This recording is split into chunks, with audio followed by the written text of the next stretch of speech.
আমি শরীয়তুল্লাহ পাসপোর্ট করার জন্য শরীয়তুল্লাহ যে আমার 6 মাস লাগেছে, কিন্তু আমার এক ভাই তিনি এনআইডি কার্ড 24 ঘন্টা করে ফেলতেছে। তার কারণ কি? ওনার সম্মান বেশি। তাহলে বাংলাদেশের কম্পিউটার সার্ভারে জানিয়ে দিবে যে কম্পিউটারে বলতে পারে 24 ঘন্টার কাজ সমাধান করা যায়। আমার তো 6 মাস লাগছে কেন?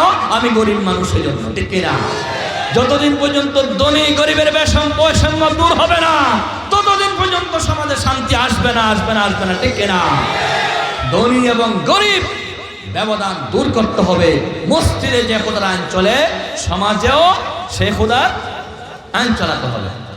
ও নামাজি, কোরআন দিয়ে নামাজ পড়ো, সমাজ কেন গড়ো না? যেই কোরআনে নামাজ পড়ো, সেই কোরআনে সমাজ গড়ো। ও শান্তি আর থাকবে না।